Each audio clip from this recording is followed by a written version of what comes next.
Padmesh institute of वैदिक sciences की ओर से के यदु पद्मेश का नमस्कार। एक लंबे समय से दर्शकों की मांग थी कि मेरे पास जन्म कुंडली नहीं है, मुझे सही अपनी जन्म तिथि नहीं मालूम, तो क्या मैं अपना भविष्य नहीं जान सकता हूं। मैंने भी विचार किया कि हस्तरेखा पर भी एक सीरीज चलाई जाए। 1965 से जब मैंने ज्योतिष का कार्य प्रारंभ किया था, तो प्रारंभ में हथेली की रेखाओं को पढ़कर ही भविष्य कथन कहना प्रारंभ किया था। उसके पश्चात हस्तरेखा पर मैंने पुस्तकें भी लिखी और काफी लोकप्रिय पुस्तकें भी।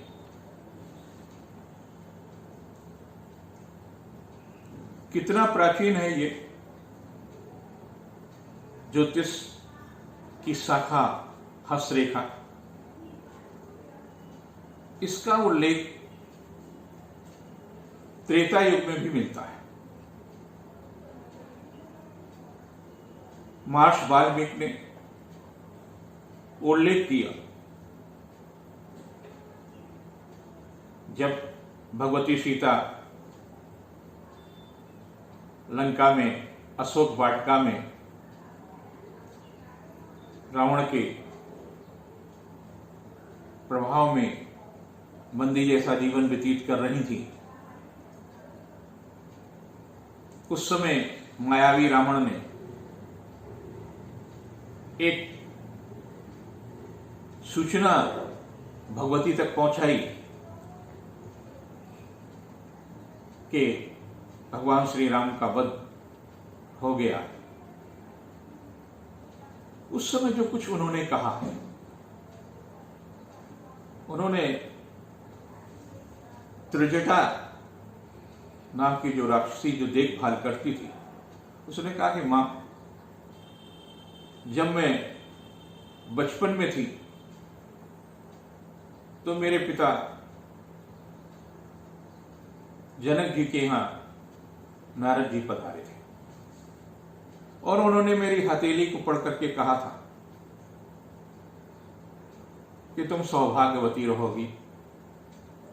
इस बेटी का विवाह संसार के समस्त राजाओं में बलिष्ठ राजा के साथ विवाह होगा, राजकुमार के साथ। उसे संसार में कोई पराजित करने वाला नहीं होगा। उसके 2 पुत्र होंगे। और नारद जी की कही हुई बात, हमारी हथेली में लिखी हुई बात कैसे गलत हो सकती है? ये मिथ्या है। रघुनाथ को पराजित करने वाला संसार में कोई नहीं है। और मुझे अभी एक भी पुत्र नहीं है। और नारद जी ने 2 पुत्रों की बात कही है। ये तभी संभव होगा जब मैं पुनः अयोध्या पहुंचूंगी और मेरे 2 पुत्र होंगे। इतना प्राचीन विज्ञान है। जब भारत में केरो आया, इस सदी का विगत कुछ 100 वर्ष पूर्व, वो संसार का सबसे ज्यादा हस्तरेखा का लोकप्रिय हस्तरेखा विशेषज्ञ केरो, और केरो के नाम से सारी दुनिया में उसने हस्तरेखा की प्रतिष्ठा बढ़ाई। उसने भी यहां आकर के कश्मीर के तमाम विद्वानों के साथ रह करके ज्योतिष के गुण रहस्यों को, हथेली के गुण रहस्यों को जाना है। आपके पास जन्मपत्री नहीं, आपको अपनी जन्म तिथि नहीं पता, तो आपकी हथेली तो है आपके हाथ में। और जब हथेली है तो हथेली में बारीक बारीक बिंदु भी, बारीक बारीक निशान भी अपनी भाषा में कुछ कह रहे हैं।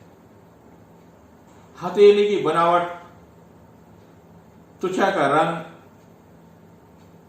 उस पर बने हुए माउंट्स, उस पर बनी हुई रेखाएं सब कुछ कहती हैं। ये एक हाथ है और इसमें प्रमुख रूप से 7 रेखाएं होती हैं।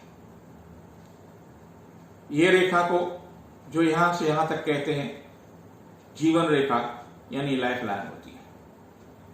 इसके बाद में मध्य में जो रेखा होती है वो मस्तिष्क रेखा कहलाती है, हेड लाइन होती है। और तीसरी रेखा ये हृदय रेखा होती है, हार्ट रेखा यानी हार्ट लाइन होती है। ये 3 रेखाएं तो लगभग सभी के हाथों में होती है। चौथी रेखा ये सूर्य रेखा है।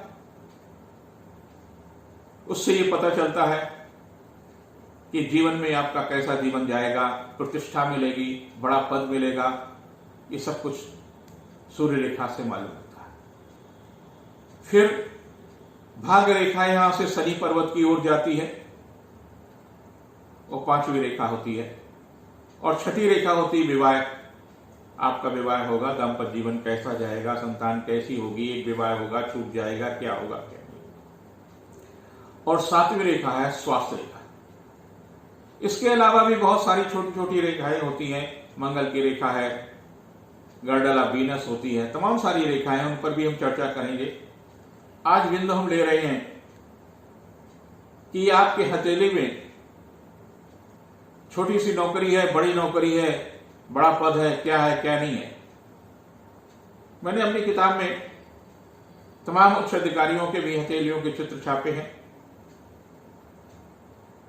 तमाम राजनेताओं के भी चित्र छापे हैं।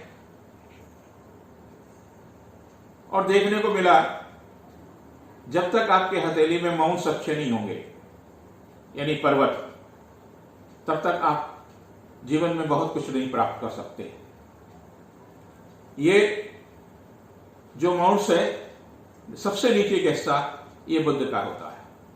जिस किसी का ये माउंट उठा हुआ है, निर्दोष है, उभार लिए हुए, अच्छा वकील बनता है, अच्छा वैज्ञानिक बनता है, अच्छा डॉक्टर बनता है, अच्छा शिक्षक बनता है, अच्छा व्यापारी बनता है। अगर माउंट उसके बाद में सूर्य का पर्वत है, तो अगर सूर्य का पर्वत अच्छा है तो आईएएस या इसी समकक्ष राजनेता, मुख्यमंत्री, ये सब कुछ बनने की स्थिति है। तीसरा माउंट ये है शनि का। शनि का माउंट यानी सैटर्न की जो स्थिति है आपकी हथेली में, अगर वो मजबूत है और सूर्य की भी मजबूत है, तो आपको नौकरी अवश्य मिलेगी। सूर्य पर्वत का झुकाव अगर शनि पर्वत की ओर है तो आपको साधारण नौकरी मिलेगी, लेकिन नौकरी मिलेगी। शनि का झुकाव अगर सूर्य पर्वत की ओर है तो आप ये निश्चित मान लीजिए कि आपको नौकरी मिलेगी। आप पीसीएस हो सकते हैं, आईएएस हो सकते हैं, सेना में भी जा सकते हैं। इसके बाद में ये गुरु पर्वत है। गुरु पर्वत अगर उभार लिए है तो आपका आत्मविश्वास अधिक होगा, न्याय करने वाले व्यक्ति होंगे। प्रायः शिक्षक होते हैं, ज्योतिर्विद होते हैं, धर्मगुरु होते हैं, वकील होते हैं, राजनेता होते हैं और जुडिशरी में भी बड़े पदों पर जाते हैं, बड़े जज होते हैं। इसके बाद में आ जाता है ये शुक्र पर्वत। शुक्र पर्वत आपके भौतिक सुखों को बताता है, आपके दाम्पत्य जीवन को बताता है, आपके चरित्र का वर्णन करता है, किस तरह का आपका झुकाव है। यहां पर मंगल है। अगर मंगल की स्थिति अच्छी है तो आप सेना या पुलिस में जा सकते हैं। यदि यहां पर मंगल की स्थिति अच्छी है, वह अच्छी नहीं है और उसमें तमाम प्रकार के कट हैं, तो ऐसा व्यक्ति अच्छा कृषक भी हो जाता है, बिल्डर अच्छा होता है, ठेकेदार अच्छा होता है, उस तरह से उत्तम धन अर्जित करता है। अगर उसका झुकाव चंद्रमा पर्वत की ओर है, चंद्र पर्वत की ओर है, तो वो नेवी में जाता है और जलीय संबंधी तमाम कार्य करता है, जिससे उसको बहुत सारा व्यवसाय मिलता है। लेकिन यहीं पर अगर उल्टे सीधे क्रॉस है, क्रॉस के निशान है या ब्लॉक स्पॉट है तो वो अपराधी भी बन जाता है।